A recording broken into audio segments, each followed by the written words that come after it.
Yo, RX back with another breakdown of UFC Vegas 77 home versus Bueno Silva. We back after an insane UFC 290. We are sadly back with this shit show of a card. Yeah, this is bad. Apex cards can be good. This one is an Apex card. The main event's a joke. Couple good fights on the card. I think all of this is good. This could be interesting. Not this garbage. This could be fun. This could be fun. But you got shit like this. And then this joke of a main event. But we'll get to that one later. We back. So, yeah, very not much to say. Please like, comment, sub. 100 subs goal by the end of the year. And this might be my quickest intro ever. Unless I'm going to say something, but I don't think I am. So, without further ado, let's break down some shitty fights. 13 fights, we've had some cancellations, some fights added, blah blah blah. But now we are here for UFC Vegas 77. And we begin the night in the women's bantamweight division. What the fuck is this shit? And we got Rebel Girl Ashlee Evans Smith versus Ailin Fiona Perez. The OnlyFans off. This should get interesting. Let's talk about AES. Ashlee Evans Smith in the UFC is 3-5. Her wins: Marion Renault, Veronica Hardy, and Beck Rawlings. Her losses are Raquel Pennington, Caitlin Vieira, Sarah Moraz, Andrea Lee, and Norma Dumont. It's been a while since we've seen Ashlee Evans Smith. 2 years. 2 year layoff. 3 years at this fucking point. Being when these two dickheads were main eventing guards. Yeah, been a while since we've seen her. She did not look good in her last fight from what I remember. Dumont, who I'll talk about later, just beat her up. These odds are funny. Yeah, very bad night for Ashlee Evans. And that's what you could really say for a lot of her career. She's just really not had many highs. She has 3 wins, but Marion Renault sucks. Veronica Hardy was not that good until, I guess, her return, and Beck Rawlings is Beck Rawlings. And for her losses, Pennington, can't get mad at. Caitlin, this is bad. Andrea Lee's good, and Norm Dumont's good. She's just not a good fighter. Like, let's just keep it honest now. She's not a good fighter.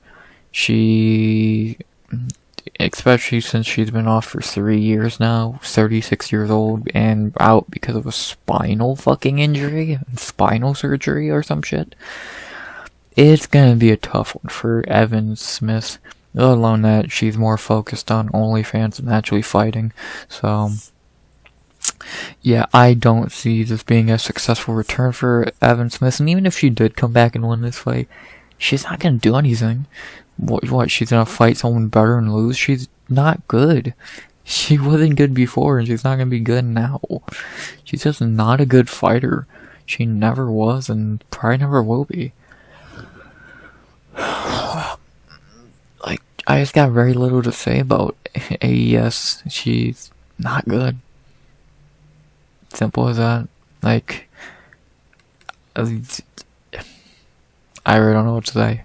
She's just a terrible fighter who is for some reason still in the UFC after being off for 3 years almost and being 6-5. Yeah, what the fuck. I don't know what to say about Ashlee Evans Smith. To talk about her opponent, Ailin Perez. Ailin in the UFC is 0-1.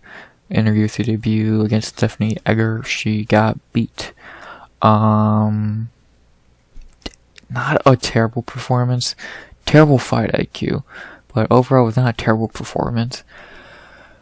On the feet, she looked actually pretty good. She was a better striker, and her going for takedowns lost her the fight because she was looking good in round. She was looking better on the feet. She looked like a better striker, but she kept trying to go to her ground game and it lost her the fight. She just, I don't think she's a terrible fighter, but she's not a good one. She probably should not be in the UFC. She ain't a her grappling's fine, but she got grappled by Egger, but are you really gonna be mad at that? Egger's bigger and just better. But like on the feet, if I remember correctly, Ailin was winning on the feet and looked better, so very bad fight IQ by Ailin, but she is still very young into her career, and UFC debut against Egger's never easy, so yeah. She's not a bad fighter, I don't think. She's just not very skilled, and she's also more focused on OnlyFans than fighting. Been off for, is it over a year now? Or getting close to, yeah. Yeah, I really got a little to say about this fight. There's not much to say about a fight between two pretty bad fighters. Like, I really don't know what to really say about this fight. Yeah, man, not much to speak of. The betting on first fight have Ailin Perez -150 to +125. I agree, and I might even have Ailin a bigger favorite just because A, she's more active, and B, she's just a better fighter. I'd probably have maybe Ailin close to -180, a decent favorite. She's just better. On the feet, she's better. On the ground, she's better. Yeah, she has a decent height disadvantage, but I doubt that's gonna really do much, and especially when she gets Ashlee Evans to the ground, it probably won't matter that much. So, yeah, I'm not really too worried about this fight for Perez. It's definitely not a pick I would like to be confident in, but in the same breath, I am kind of confident. Perez is just a better fighter. I think pretty soundly a better fighter. And the Egger debut was, again, not her greatest work fight IQ wise, but she looked good on the feet, and we really didn't get to see her ground game because she was fighting Stephanie Egger, who's great on the ground. So, I think this is going to be a better fight for Ailin, a good second fight in the UFC against a giant step down, and I think she'll get her first UFC win here, so I'm going to go Ailin Perez to get the win here, and I'm going to say by probably submission. I'm feeling a second round submission. I don't see her letting fucking Ashlee 3-year layoff, spinal surgery, probably gonna be rusty as a bitch, and I think Ailin's gonna pounce at that and get her out of there early, so I'm gonna go Ailin Perez by submission in the second. I think she can get her either way. I think Ailin's gonna win, but I feel finish is possible, so I'm gonna go Ailin Perez by submission in a second.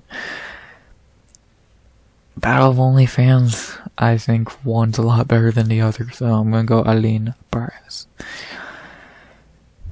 After that, we go to this shit fight between Carl, the Anishinaabe kid, Deaton, versus Alex Munoz. Let's just get to the fighters, Jesus fucking Christ. Carl Deaton in the UFC is 0-1.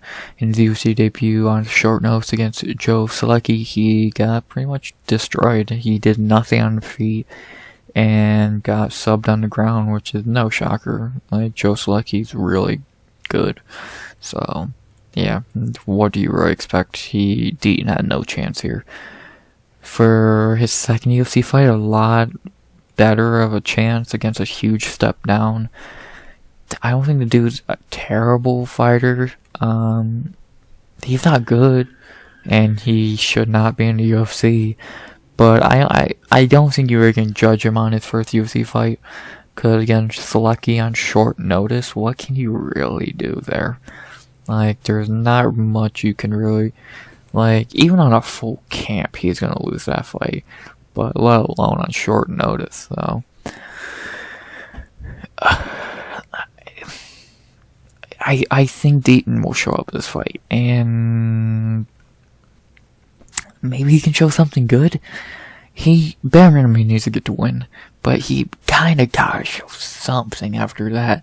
Like, he didn't even look good on short notice. We think guys coming on short notice and look decent. He didn't even do that. He looked bad. His striking against a guy who's not a good striker, and Selecki, his striking was bad, and his ground game was non-existent. So, Deaton really needs to show something this fight, and let alone get the win. So, yeah. To talk about his opponent, Alex Munoz, I'm not gonna lie to you, I know nothing about this dude. He's been off for 2 years. He's 0-2 in the UFC. Like, I really don't remember. I know I put a pick in for this fight, but I don't even remember watching it. Like, I'm not even trying to be a troll or anything. I don't remember this dude in the slightest. The little I can kind of remember is he's just not very good. Like, in both fights, he just got beat up. Like, he fought 2 decent dudes. Nazrat is no easy debut, and Luis Pena is a fine fighter. But still, he got beat up pretty badly, especially the Nazrat fight. He just got his ass handed to him. Yeah, I'm perfect at picking this guy's fights, I guess. Yeah, really, just not much to say about this guy. I heard nothing that great about him. He's a wrestler. And yeah, that's he's back after 2 years, and maybe he's gotten better. He got a huge step down, so very interesting. The betting odds for this fight have Alex Munoz -150 to +120. I disagree. I'd have it a pick 'em. Who do you really trust here? The dude who is not very good and looked awful in his debut, or a dude who's been off for 2 years and has not looked good in his first 2 UFC fights? I don't know which way I feel more confident in, but who am I going with? I'm gonna go with the more experienced guy, the guy with a better record, fought more recently, and the guy I've actually seen fight and remember seeing fight. I'm gonna go Carl Deaton to get the win here.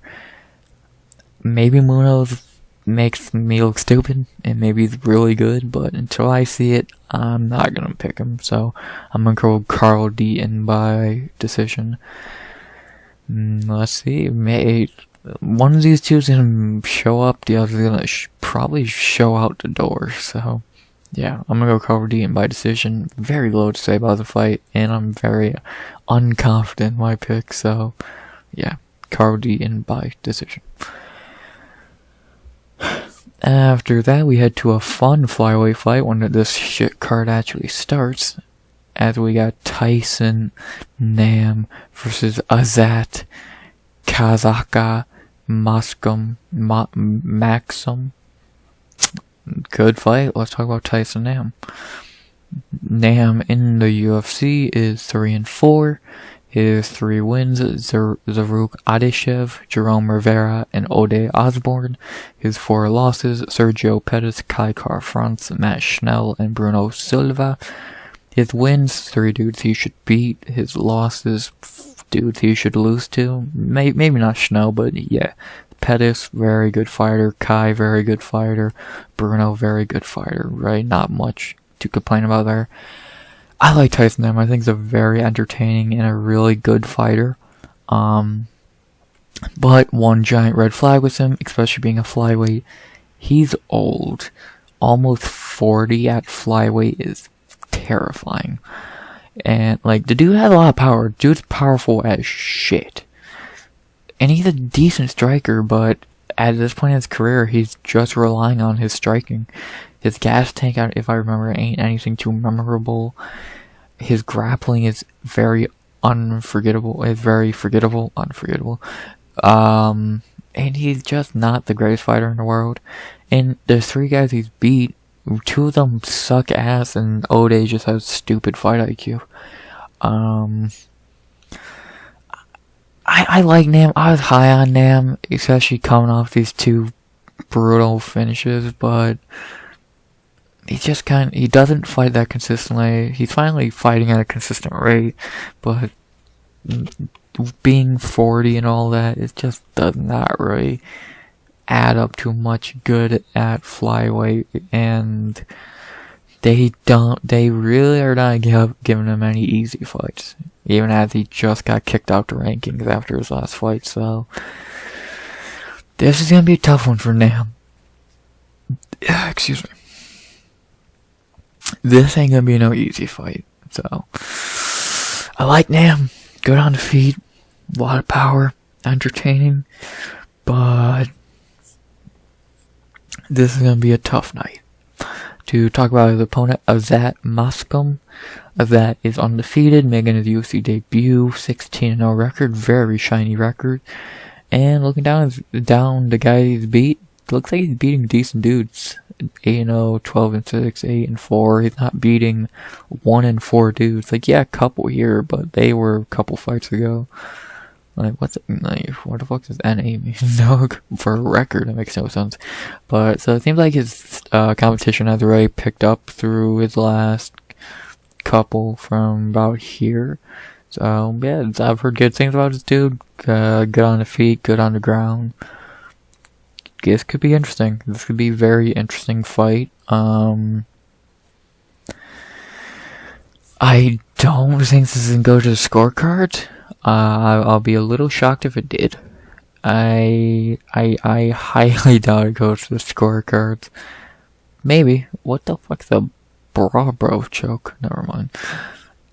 With these two, with looking at their records and knowing the power of Nam and the talent of Azat, I'll be shocked if this goes 15. So this should be a very entertaining fight, very underrated fight on this card, and this should be fun.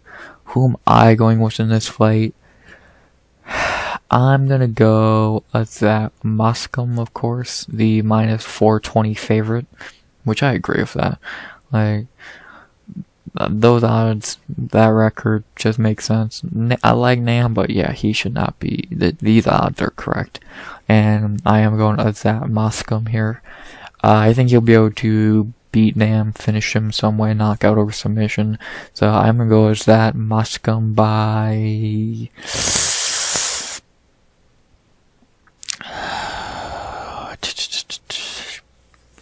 I'm gonna say submission in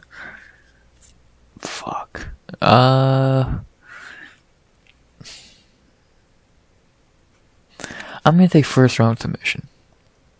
Yeah, I'm gonna say first round submission.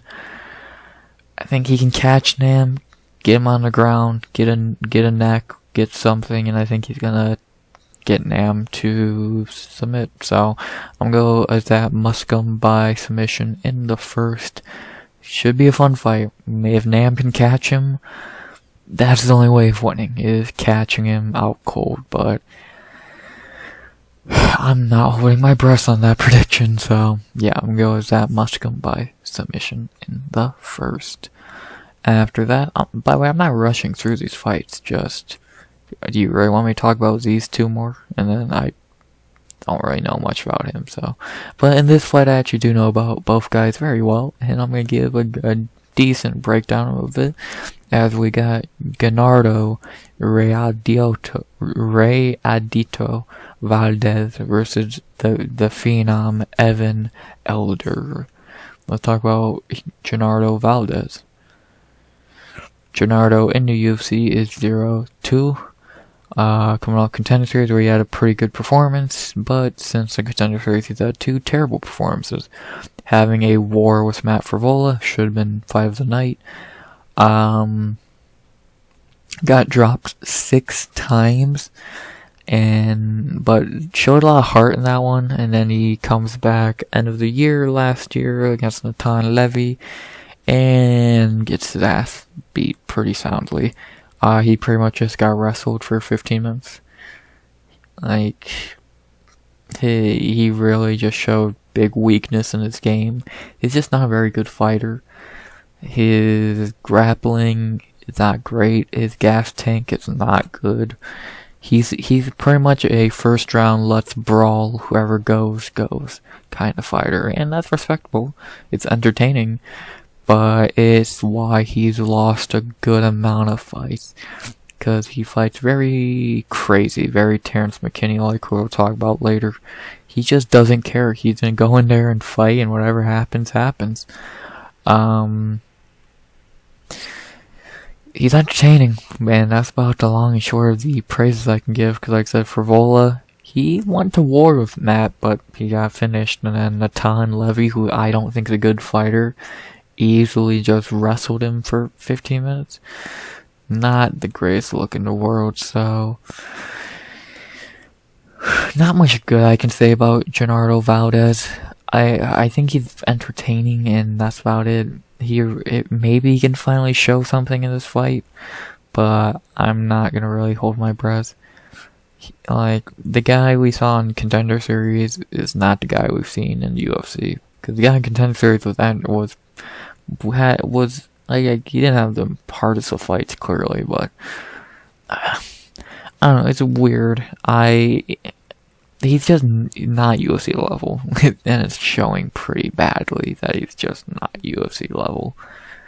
So, yeah, let's see how he does in his third UFC fight, and a step up from Tom Levy, in my opinion, but a step down from Matt Frevola, as we got him facing Evan Elder, another fighter who is 0-2 in the UFC.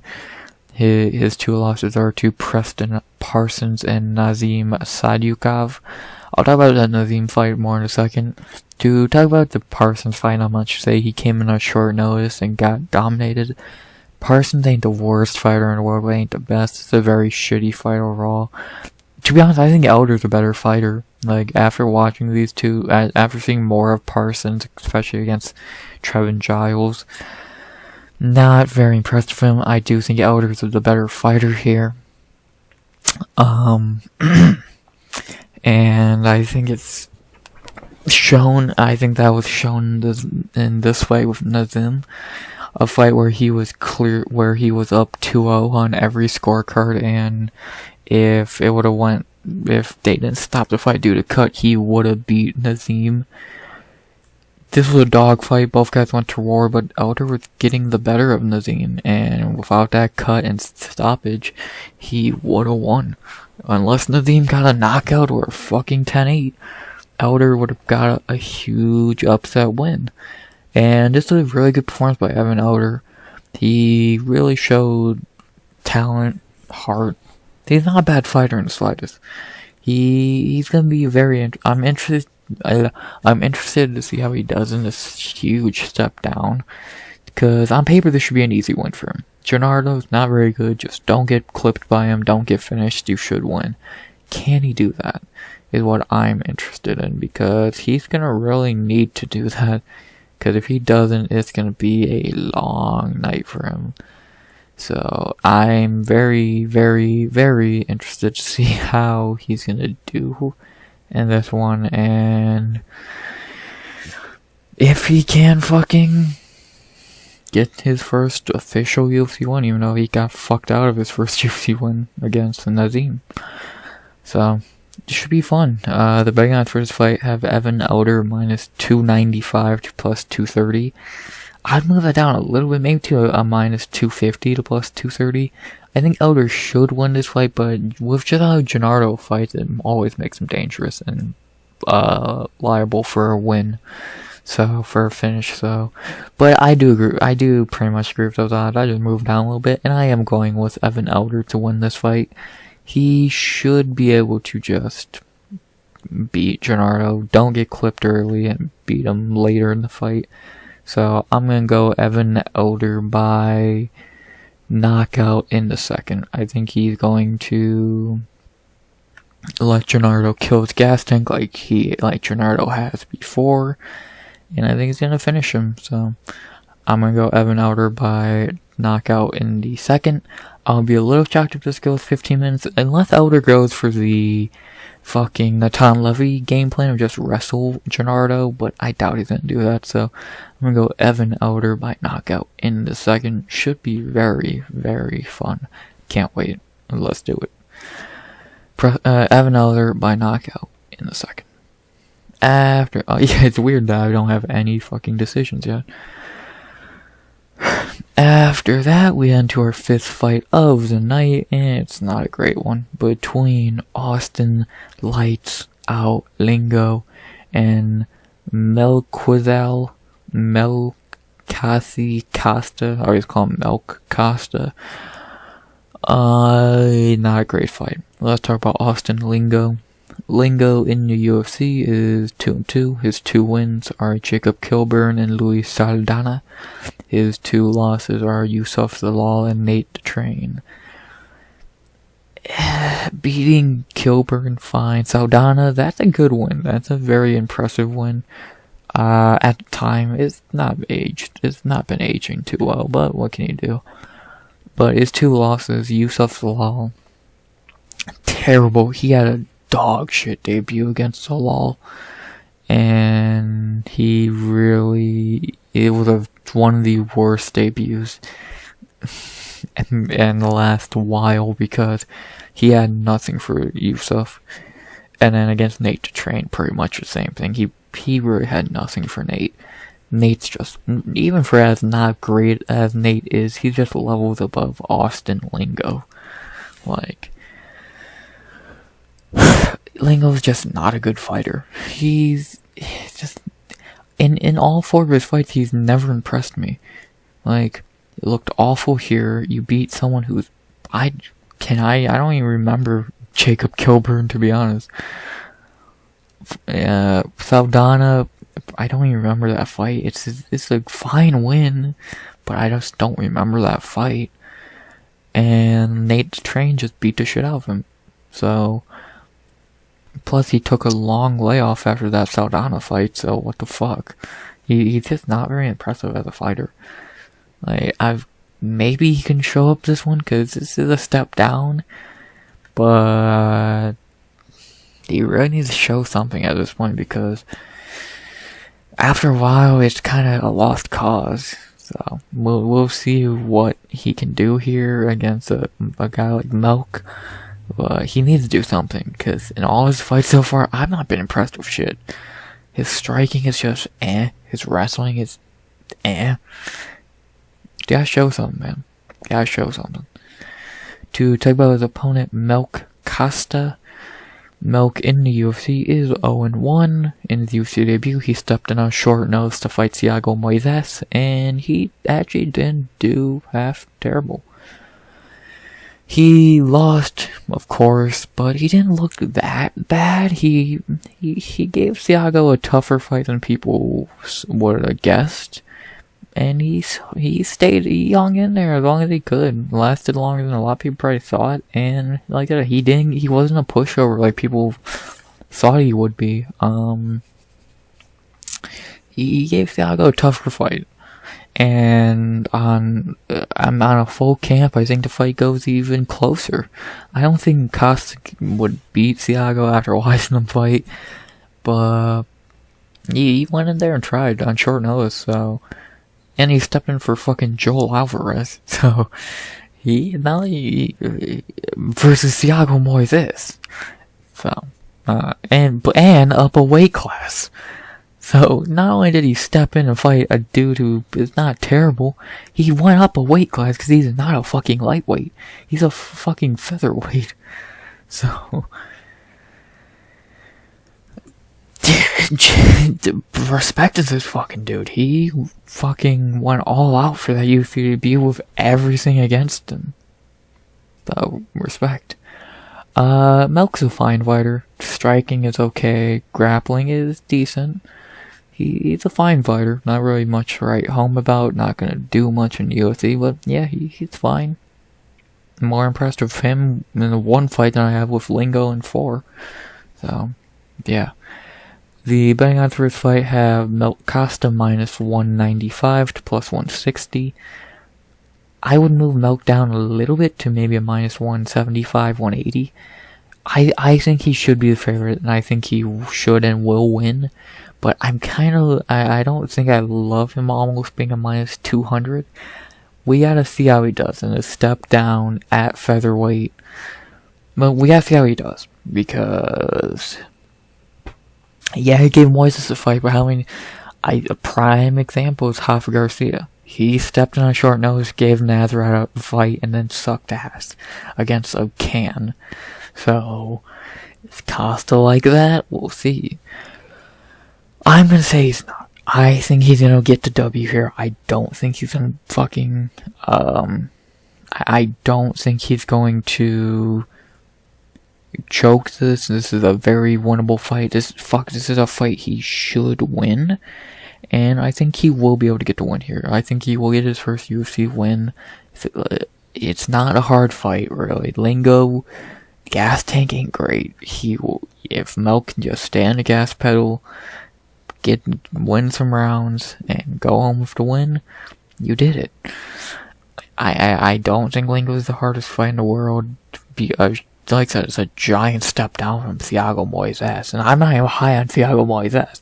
I'm a guy who thinks Thiago Moises is not very good, but even I think Thiago Moises is a high level above Austin and Lingo. So let's just not be stupid now.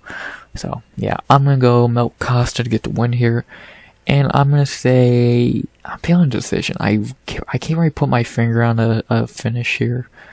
Like, maybe you could sub him, or maybe you can knock him out, but I'd rather not force that prediction. I'm just going to lean where I feel safe, and that would be a decision. So I'm going to go Melk Costa by decision. Kid should get his first UFC win. So, or in our first decision prediction of the night. So, yeah, Melk Costa by decision. After that, we had two women's strawweight for a fight. I'm excited for it because I'm very excited to see one of these debut here. As we got Istela Nunes versus Viktoriya Dudakova. Very excited for Dudakova's debut, but first let's talk about her opponent, Istela Nunes. Not gonna lie to you, Istela Nunes is garbage. Istela is 0-3 in the UFC, and she's not good. She's literally just a kind of a strike. Her striking is very okay, and that's it. She can't wrestle. She has no gas tank. She sucks. Simple as that. She should not be in the UFC still. She should have been cut after the Yasmin Halgoui fight, but they're giving her one more chance, and I think she's just gonna waste everyone's time again. So, what the fuck were the UFC doing here trying to give her Angela Hill? Yeah, not really much to write home about. God, what the fuck is wrong with people? Yeah, Istela Nunes sucks. Her only way of winning this fight is knocking Dudakova out. She can't wrestle. She's gonna gas by the second round, and she's just shitty. She's gonna be cut after this, hopefully, because she's just not good. She's the worst Nunes in the UFC. And there's only one other one, that's Josie. And Josie Nunes ain't very good, but she looks like a fucking champion compared to Istela. So, yeah. To talk about her opponent, Viktoriya Dudakova. Viktoriya is making her UFC debut after the Contender Series almost a year ago. She was really impressive on the Contender Series. Great wrestling, and I think that's all we've really seen of her, or seen from her. Against as a huge underdog, she looked really good. I remember watching and thinking that she was gonna be interesting, and she's gonna be interesting in the UFC. She would really give people problems. I made a tweet, I think in March or some shit, that she's definitely a name people should start to learn now and remember, because she's definitely an interesting prospect. 6-0 now, 23 years old, going into the UFC, beating someone a lot of people were high on in Maria Silva. It's going to be very interesting to see how she does. She's a great wrestler. She needs to get some striking, because if I remember, we saw none of her striking. But if she can get some striking, I can 100% see a top 15 fighter here. And she's only 23, well, I think 24 years old now. So, yeah, she's definitely a name, like, she's definitely one, this is definitely a fight high on my radar for this card, because I'm very excited to see Dudakova make her UFC debut. I think she's going to be a really nice addition to the roster, and I'm not thrilled with the matchup just because it is so easy, but I guess everyone needs a easy fight, and, you know, everyone needs, you can't give, everyone needs a softball. And this is her softball debut, so yeah, not very much more to say about this fight. The betting odds have Viktoriya Dudakova minus 290 to plus 230. I'd have Dudakova minus 300. She should win this shit so easily. It's not even fucking funny. Istela Nunes is some shit. No lie, bruh. And I think this is going to be an easy night for Viktoriya Dudakova. So, yeah, Estela's going to throw a kick and get taken down, or just be pushed up against the fence, something along those lines, and she's going to get subbed. Or she's going to get taken down, I mean, so, yeah, not much to say. I'm going Viktoriya Dudakova to get the win here, and I'm going to go by submission in the second. I think she's going to gas Nunes and sub her. So, Viktoriya Dudakova by submission in the second. Utter domination. Dudakova. And after that, we head into our featured prelim, a fine fight between Tucker Top Gun Lutz versus Melsik the Gun Baghdasaryan. Let's talk about Tucker Lutz. Tucker in the UFC is 1-2. His one win is Kevin Aguilar. His two losses are Pat Sabatini and Daniel Pineda. He's not very good. I'll just get right to the point. Tucker Lutz is very bad. His striking is fine. His wrestling's fine. Against Pineda, he looked terrible. He looked fucking awful against Pineda. Like, that was a joke of a performance. Like, he made Daniel Pineda look good. Let that sink in. Yeah, as a minus 250 favorite, and when everyone thought he should have easily won, he gets his shit beaten by Daniel Pineda. Losing to Pat Sabatini, fine. That's fine, beyond acceptable. And beating Kevin Aguilar, you should be beating Kevin Aguilar. It's Kevin Aguilar.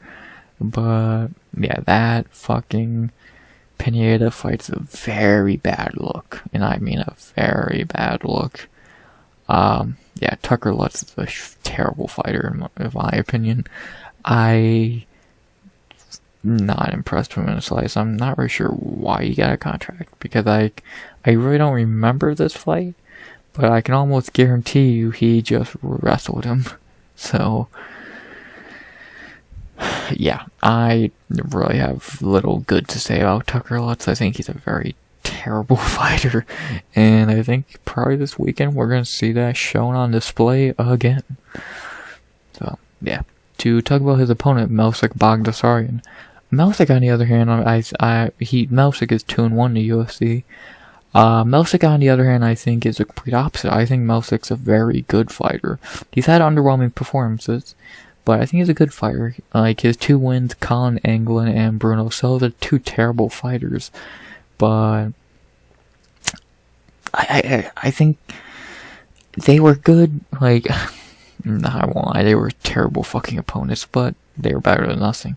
And actually, the dude he beat on Contender Series this dude's really fucking good. He needs a contract ASAP. This dude's really good. He needs to be in the UFC already, but that's a different story. And then in his last fight, he lost to Josh Kulibau, but if we're being honest, Melsik was winning that fight until he got caught. Like, if he didn't get caught with that rear naked choke, he would have won. Like, he was winning that fight. I'm 99% sure I'm right on that. He was just winning that fight. And he got caught. Melsik's a good fighter. He's had underwhelming performances, but I do think he's talented. I think he's a fun prospect. Very young into his career. Only his, let's see. This is only his 10th fight. 31 years old, getting better. He's been off for a couple months, and he gets a nice step down competition after being up and beating a guy like Josh Kulibau until he got caught. And Kulibau is a good fighter, so being up on him until getting caught's not bad. And Melsik has the one problem with Melsik that could lose him this fight is his gas tank. Very bad gas tank. By late of the second, he's gonna be gassed. So he really needs to bag the first 2 rounds before he gasses, because after he gasses, it's gonna be a fucking worry. He's gonna really need to fucking pray he doesn't get finished. So, yeah, that's my only concern with this fight, with Melsik, is his gas tank, but besides that, he should be fine. So, yeah. The betting odds for this fight have Melsik Baghdasaryan -210 to +175. I agree. Melsik should win this fight. He's a better fighter everywhere. The only thing I worry is his gas tank. But nothing. Tucker Lutz has a good gas tank. Lutz's gas tank is. Lutz's gas tank is very bad also, so. But he might have the better gas tank, which is saying a lot. I think Melsik should be able to bag this win pretty easily, so yeah, I'm going Melsik Baghdasaryan to get the win here, and I'm going to go by decision. Should not be the hardest night in the office for him, just don't get beat, don't get finished late. He should be able to walk away with a W. But he did choke the last fight, not because of the gas tank, just he got caught, so hopefully he doesn't choke another one away. So I'm going Melsik Baghdasaryan by decision. Those are the prelims, not very much to speak of. This should be fun, interested in this, and Melsik could be interesting, but who cares about Lingo, and these 2 fights suck, so a lot of finishes, only 2 decisions, so maybe I'm right. Maybe the prelims can deliver. But now we go on to the main card, 6 fights, and could be good, could be bad. We got a couple gems, we got 4 pretty decent fights to begin the main card, and then we got some interesting shit to end it, but let's begin the main card with the main card opener, of course, as we have a banger between Terrance T. Rex McKinney versus Nazim Black Wolf Sadykhov. Let's talk about Terrance McKinney. Terrance in the UFC is 3-2. His 3 wins: Matt Frivola, Faraz Ziam, and Eric Gonzalez. His 2 losses are Drew Dober and Ismail Bonfim. For his 3 wins, Frivola, that win is aging amazingly. Ziam wasn't his best performance. Well, actually, no, that was a really good performance, and yeah, he looked good. And then against Gonzalez, his weakest win performance, but he still looked good. And then for his 2 losses, any other guy he hit the shots, any other guy he hit with the shots he hit Dober with, he would have won. Just Dober is not human. And against Bonfim, that's a weird fight. It seems like McKinney tried to fight smarter, but that fucked him up so badly. He just looked awful. Like, he honestly just looked, that was his worst performance by a mile. He just looked terrible. Just honestly, he looked terrible. It seemed like he focused too much on fighting smarter, and that's why he lost, which is weird. Like, the reason McKinney has worked so well and gotten wins is because he just goes out there and fights. He does not care win, lose, or draw. And the Dober fight shows that. He did not give a fuck. He went in there and went to war. And when Dober somehow took everything McKinney had, what else can you do? Like, honestly. So, and then before he got to UFC, like, he's already fought 2 dudes in the UFC. He lost to both, 1 on Contender Series, and Derek Minner's a terrible loss, but yeah, caught in submission, so. I think McKinney's a good fighter, but there's a couple flaws in his game. He fights too crazy sometimes, his gas tank is not good, and his chin is interesting. And anyone would have got knocked out by those shots from fucking Bonfim, but yeah, McKinney's a weird fighter.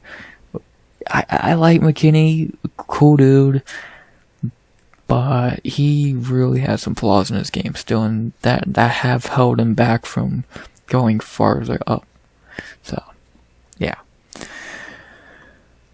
To talk about his opponent, Nazim Sadykhov. Nazim in the UFC is 1-0, coming off Contender Series.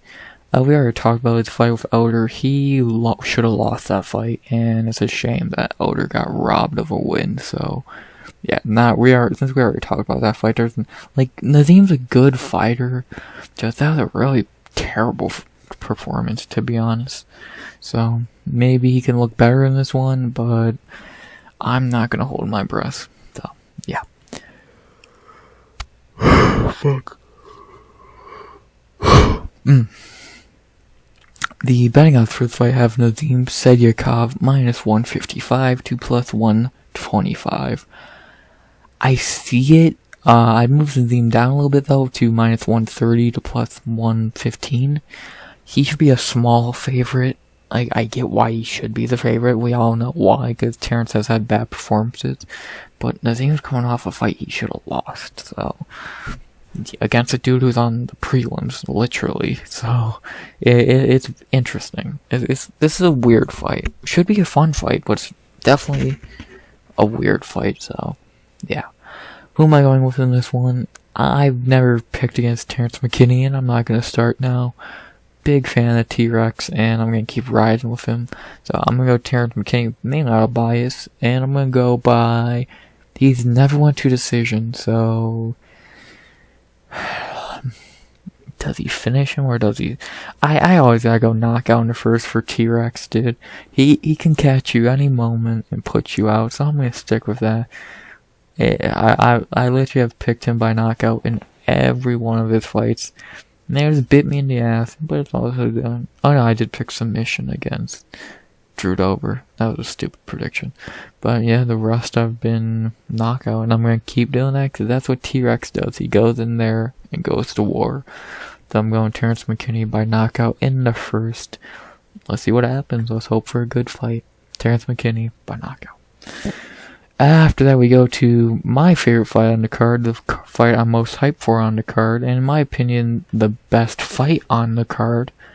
I know a lot of people are saying, what the fuck did you just say? But, hell, I'll break it down more in a minute. As we got Norma, the Immortal Dumont versus Chelsea Chandler. I'm very, very, very excited for this fight. I've been excited for this fight since they booked it. I think this is a really good fight, and I think this is a better fight than the main event. If this was the main event on the card, it would be better. I'll be honest. So, yeah, let's talk about Norma Dumont. The Immortal herself, Norma Dumont, 5-2 in the UFC. She's had a weird UFC career. Her wins: Ashlee Evans-Smith, Felicia Spencer, Aspen Ladd, Danielle Wolf, and Carol Hossa. Her 2 losses are Megan Anderson and Macy Chasson. And to be honest, there's a very good possibility you could give this fight to Dumont, or she almost got to finish in it, so she really could be 6-1. And I think every fight she's gotten better. I think she's really hit, and especially in the last 2 fights, she's really hitting her stride. Like, in these 2 fights, she didn't, I don't remember the Evans fight much, but I guarantee you it wasn't that great of a performance. But against Spencer, I remember that fight somewhere, and that was not her best performance, and a very good chance she probably lost that fight. And then she looked fine versus Ladd, but Ladd is a joke. She couldn't get off defense with Chasson. But then her last 2 fights, what she did to Danielle Wolf is still kind of insane. She just made Wolf look like a pathetic joke of a fighter. On the feet, no less. She didn't even do it on the ground much. She dropped her like 3 times, hurt her a bunch of times on the feet against an experienced kickboxer. Like, that was impressive as shit. And in her last fight against Rosa, she looked good. She got the first 2 rounds, and she against Rosa, she looked good. Really not much to say about it. She got hurt late, pretty badly, almost finished, but she got the first 2 rounds and walked away with the W pretty convincingly. That's one big flaw in her game, though. Her gas tank is not great. She definitely gasses. Like, the only fight I remember not really gassing him much was Wolf. I don't remember her gassing at all in that fight. Maybe she did in another fight, but her gassing ain't amazing. And that's even when she's not really cutting weight to get to 45. Once she cuts to 35, I'm worried because she's gonna have to after this fight. So I'm interested to see how she's gonna do there. If she can even fucking make 35. Let's keep that in mind. I think Dumont's a lot better than people like to act. I think Dumont's a very talented fighter, and I think she's really been proving it lately, and I think her last 2 fights have really shown that. Fuck, I'll say right now, skill for skill, or just, like, if she fought some, like, put her in there, I think she beats Ketlin Vieira, I think she beats Holly Holm, I think she beats Juliana Pena, I think she beats a lot of females in that 135. She's the best 145er in the UFC. I know that ain't saying much, but it's her, Wolf, Spencer, fucking Chandler. I think Dumont's a really good fighter, and very young, only 32, and seems like I said, she's really hitting her stride, and seems to be getting. The only problems with her game is her gas tank and her fight IQ. Her fight IQ is not great. She should have went to the ground more with Wolf. But besides that, I think Dumont's a really good fighter, and this could really be her showing. Cause with 144, like, if they did for any reason keep 145 going, Dumont has to be front in line for a title shot. Fuck, this should be the 145 title fight if they did keep the division going. So, yeah, I think Dumont's a lot better than people lead on, so. Yeah. To talk about her opponent, Chelsea Chandler, she's been off for about a year now. She's 1-0 in the UFC. She looked really good in her debut. A hiccup or 2, but overall she looked really good against Stoliarenko and really impressed at least me. I think she's a very interesting fighter, very interesting prospect. The Diaz sister. I think she looked great. I'm very excited to see how she does in this fight against Dumont. Dumont's definitely going to be a challenge for her. She's definitely going to need Chandler. This ain't going to be no walk in the park for Chandler. Dumont's going to really test Chandler. And it's going to be very interesting. I think this fight is going to answer a lot of questions about both, but definitely Chandler at least. Very green at part, and like even her UFC debut shows she is still very green. And I'm interested to see how she does in a pretty tough fight. She's really, I'm trying to think. On the feet, I think Dumont has the advantage, but on the ground, it's maybe Chandler? I don't know. I think this fight's gonna be maybe not the most exciting, but I think it's the most interesting in my opinion. I do think I'll die in the hill. This is the most exciting, not most exciting, but the best fight on the card. I'm excited for this. So, I don't care what anyone says. I'm very excited for this fight. Yeah. The betting odds for this fight, I have Norma Dumont minus 150 to plus 125. I think those are perfect odds. Dumont should be a slight favorite. More experienced, we know more about her. Chandler needs to show that she is what she can do, what she's here to do. So, And one giant concern I do have, another one for Dumont here, is she's back way too quick, in my opinion, after a tough fight with Costa. That was no walk in the park for Dumont. She took a lot of damage in that third round that could easily affect her. So I'm interested to see how that affects her. But besides that, I do think my pick is going to be Norma Dumont. I do think she should walk away with the W here. I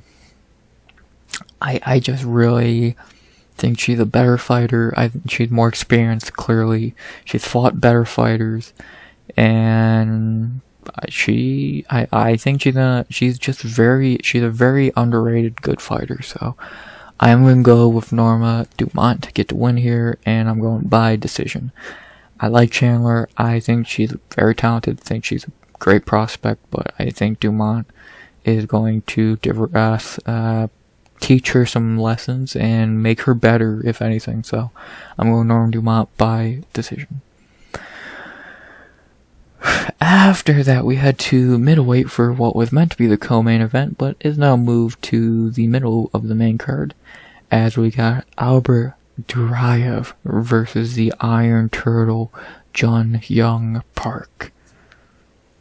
Let's talk about I'm not Hamzat, but I wish I was. Albert Duraev. Albert in the UFC is 2-1. His 2 wins, Roman Kopylov and Chidi and Njokuani. His 1 loss is Joaquin Buckley. Not a great loss. He looked terrible against Buckley, but his 2 wins, he looked great against Kopylov, and he looked very okay versus Chidi, and just a terrible fight overall. A lot of people say he should have lost that fight. To be honest, I don't even remember the fight. It was that shitty. So maybe, I don't know, I don't care. It was a shitty fight. It was really nothing, so who cares who won? But it seems like he went in too confident against Buckley, and then he just didn't seem like he had any confidence against Chidi. It's weird. Duraev is very weird. Like, he's not a bad fighter. His striking is very weak. His wrestling's really good. Just his striking's kind of weak.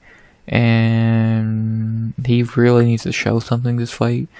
Like, because his 2 wins are a great one, but against a shit fighter. And a surprising one, but in a shit fight. And then again, getting destroyed by Joaquin Buckley. That's bad, man. That's really fucking bad. Like, Buckley's terrible. So Duraev really needs to show up this fight. That's the most I'll say. To talk about his opponent, Yong Park. Park has really looked good lately. 6-2 in UFC. Most his wins: Marc-Andre Barriou, John Phillips, Tafon and Chukwi, Eric Andrews, Joseph Holmes, and Dennis Tolulian. His 2 losses are Anthony Hernandez and Gregory Rodriguez. You can't get mad at his 2 losses. Like, dude, Fluffy is a dog, and Gregory Rodriguez, that was a dog fight. And then his 3 wins, or his 6 wins, Barry, not bad. Tafon and John Phillips, he just Hamzat. He just destroyed. Anders, that was his worst performance. That's a lot like the Chidi Duraev fight, just a lame fight that who cares. Holmes, he destroyed, and then Tolulian, he destroyed.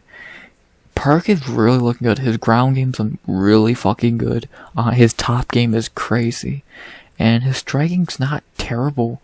His grappling is definitely better than his striking, but it's not. He's a pretty good fighter. Fuck you. He fought Hamzat? That's cool. He's a very good fighter, and he's really starting to hit his stride, it seems. He's looking really good.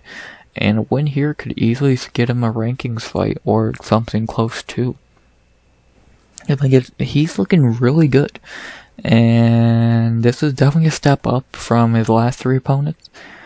Like, definitely a step up from these 2 cans.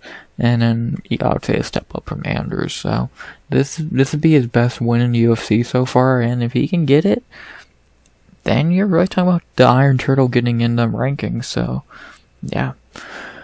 The betting odds for this fight have Yong Park minus 160 to plus 130. I would agree. Park is just a better fighter, I think. On the feet, he's better. On the ground, I think on top, he's he's better on the bottom. I think, like, this about who's ever on the bottom, I think, is a weaker fighter, because like, these two are both used to being the top fighter. So I want to see how they do on their back. I don't really remember these two being on their back much, so maybe I'm stupid, but I'm pretty sure both these two mainly been on top when they're grappling. So gonna be very interesting to see how they do here. I'm very excited. I think this is gonna be a good fight. I think this is going to be a chess match. Striking wise, I don't think Duraev wants anything to do with that, because he's not going to be able to hang with Jong Park. Park's a way better striker. It's grappling is where it gets interesting, and I think that's where the entertainment of this fight's going to come, is the grappling. So I'm interested in this fight, and I think it can really be fun. And who am I going with in this fight? I'm going to go with the Iron Turtle. Like I said, the striking advantage is big, and the grappling advantage, I think he can hang there, and I think he can really throw Duraev off of how good he can hang. So, and Duraev seems like a dude who easily gets flustered and fucked up in there. So I think if Park starts stuffing takedowns and even maybe ends up on top, he can really start breaking Duraev. So I'm gonna go Jong Park to get the win here by decision. He might finish him, I doubt it. But yeah, I'm going Jong Park by decision. Should be fun. After that, we had the lightweight for a very fun fight that probably does not go 15 minutes, as we got Atman Bulldozer Azaitar versus Francisco Prado. Let's talk about Atman Azaitar. We've over an hour. I literally did not think I would go over an hour for this card, but whatever. Atman is 2-1 in the UFC, is 2 wins. Teemu Packlin, who the fuck? And Kama Worthy, his 1 loss is Matt Frevola. Atman Azaitar in his first 2 UFC fights looked amazing. He looked like a serious problem. But then he takes a 2-year layoff after getting cut by the UFC for doing weird shit. But then he comes back against Matt Frevola in a fight he should win, and he gets KO'd cold. And now you got some questions. How good is his chin? How good is his Aitar really? Because he really beat 2 shitty fighters. Who the fuck is Teemu Packlin? And fucking Kama Worthy is known for just getting beat up. So, yeah. Azaitar has striking.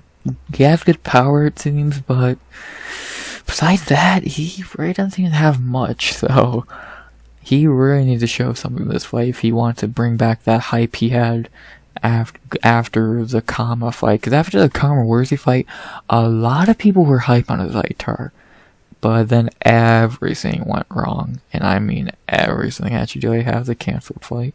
Yeah. Yeah, he did some shady shit and got cut, so if he like loses this, then he might have fucked him. He might have fucked up his own career by doing weird shit, so I'm interested to see how Azaitar bounces back after his first loss. To talk about his opponent, Francisco Prado. Prado in the UFC is 0-1. In his UFC debut, he came in on short notice to fight James Malarkey. Excuse me. And to be honest, he didn't look bad. He made Malarkey into a wrestler. On the feet, he looked good. He clipped Malarkey a couple times, if I remember correctly, and he didn't look bad at all. He looked very promising. I think on a full camp, that fight would be a lot more interesting, but that's not here nor there. I think Prado's a very interesting fighter. 21 years old now, very young. And to make James Malarkey have to wrestle you because you were hurting him on the feet, very interesting. I'm very interested to see how he does in his second UFC fight on a full camp against a step down. Because the kid looked like, I remember watching that fight thinking, this kid's tough. He's very tough. And he made Malarkey wrestle, so very interesting stuff from Francisco Prado. I'm very interested to see how he does. in his second fight against Azat. The betting odds for this fight have Francisco Prado minus 135 to plus 110. I agree, he should be a small favorite, but not much bigger, because this fight could end at any second. Like, literally. Who do you think's gonna drop first? Is pretty much what you're asking with your prediction in this fight. Do you think Azat is gonna hit Prado first and knock him out, or vice versa? So, who do I think's gonna take a nap in round 1? I'm going Francisco Prado by knockout in the first. Until we see the Azat evolve back, it's hard to pick him, especially against a guy like Prado who looked good in his debut at times. So I'm going Francisco Prado by knockout in the first. I think he can clip Azat like Favola did and send him to Shadow Realm. So I'm going Francisco Prado by knockout in the first. Am I worried about that pick the entire time the fight's going? Yes, but I do have confidence in Prado a little bit, because his chin held up pretty well against Malarkey, and he seems like a better striker. So yeah, Francisco Prado knockout in the first. After that, our co-main event, not going to waste your time. Lock of the night, Della, Maddalena by knockout in the first. Nothing to say. Same as I said last week, not going to change. Easy win for JDM. And now for the lame event of the evening. A shitty women's bantamweight bout between the preacher's daughter, Holly Holm, versus Mara Shitara Bueno Silva. Mara Bueno Silva. I don't know why I said that wrong at first. Does anyone give a fuck? Like, where do I want to begin with this? Why the fuck is 50-year-old Holly Holm main eventing fights or main eventing cards in 2023? She knocked out Ronda like 10 years ago. Get over it. No one cares about Holly Holm. Just because she's fucking John Jones doesn't mean she's like, is John Jones making you give her main events? Jesus. Second of all, I like Bueno Silva. I think she's I think she's a good fighter. She should not be main eventing a fucking. They should be a co-main to something. Fuck, they should be a co-main to Dumont and Chandler. No, they should be a co-main to something like Justice for a fight, like a Strickland a Boost, just to throw an idea out there. Or Blanchfield and Santos. They should not be a main event. Like, or there should be a featured prelim on a pay-per-view. Like, dude, this fight's not good. Whatever. I'm not gonna break down Holly Holm. We know what we're getting with Holly Holm by now. Great striker, good kicks. Even at 50, she can still fight pretty well. She looked great against Yana Santos. She beat Kevin Vieira. She's on a nice 4-fight winning streak. One more win and she's getting a title shot. She will probably jump Raquel Pennington for the title shot against Pena. For Bueno, a little more to talk about with her. Bueno in the UFC is 5-2-1. She's on a nice roll in her last couple fights. Like, against shitty competition, but still a nice roll. Like, to go down her UFC career, like, one of your UFC debuts subbing Jillian Robertson, that's impressive. Then she hit a weird streak here, but then the Manon fight, I don't remember if that was a shit performance by Manon or Bueno just did not fight well, but it was definitely a weak performance by Manon. But then in her last 3 fights, Bueno has really been putting it together. This was way too close of a fight. This should have not been as close as it was. But then her last 2 fights, 2 first-round submissions, subbing Edgar, which is pretty impressive, and Lena Landsberg. This was a pretty weak performance, to be honest. Should have probably subbed her sooner, but whatever, it happens. She's getting this is a giant step up, giant step up from Lena Landsberg and Stephanie Egger. But can Bueno step up to the test? She was booked to fight Holly Holm a month ago. She was booked to fight Miesha Tate a month or 2 ago. She would have won that fight easily because Tate sucks. But this is definitely a harder fight than Tate, and This is gonna be interesting. Both are coming back pretty quick after fights, but Polly took no damage against Yana, and Bueno took very little against Lena, so it makes sense. But who does fighting really quick hurt more? Probably Holly. Well, actually, it's definitely Holly being 50. So, yeah. I think this is... If this wasn't a main event, it would be a good fight.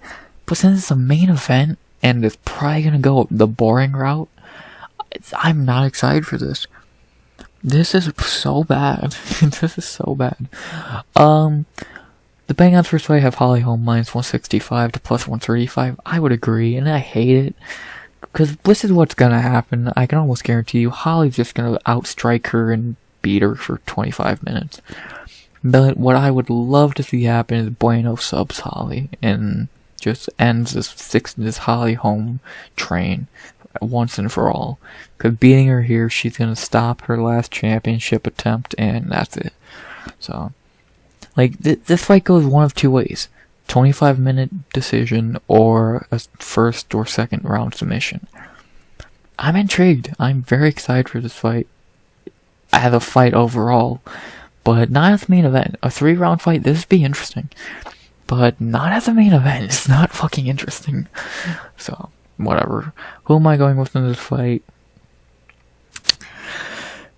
I have to pick Bueno. I just don't want to see Holly get a title shot at 50. The bad thing, she'll win. She'll beat Pena, because Pena sucks ass. Like, don't be shocked if this time next year she's the one. Holly Holm at 50 is the women's bantamweight champion. Think about that shit. What the fuck, man? What is MMA coming to? Though I'm praying Bueno can get an arm or a neck or something and get a win. Do I think it's gonna happen? Fuck no. But I'm gonna pray, so I'm going Mara Bueno Silva by submission in the first. I think she can catch Holly. Am I confident? Nope. Do I think it's gonna happen? Nope. But I'm gonna fucking throw a prayer out there, so give me Bueno by submission first. Boom. There's the card to go over my picks one last time.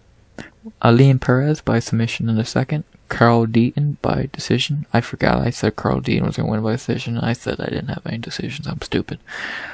Azat Maksum by submission in the first. Evan Elder by knockout in the second. Costa by decision. Viktoriya Dudakova by submission in the second. Melsik Baghdasaryan by decision. Terrance McKinney by knockout in the first. Norma Dumont by decision. Jun Park by decision. Francisco Prado by knockout in the first. Della Maddalena, lock of the night by knockout in the first. And Mara Bueno Silva by submission in the first. That's the card. Is it great? No. But we got a couple highlights. This could be fun. This should be fun.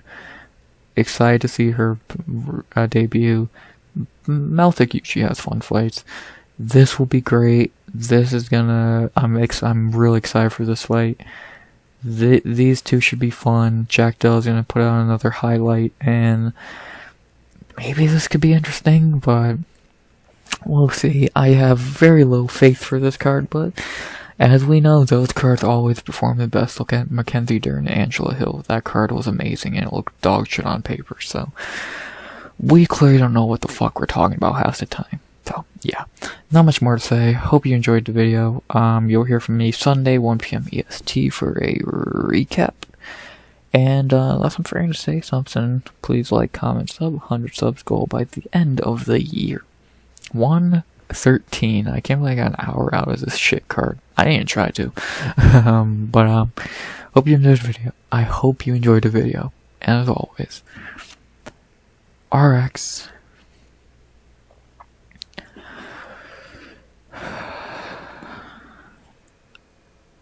out. I don't know what to say at the end for this card, so bye.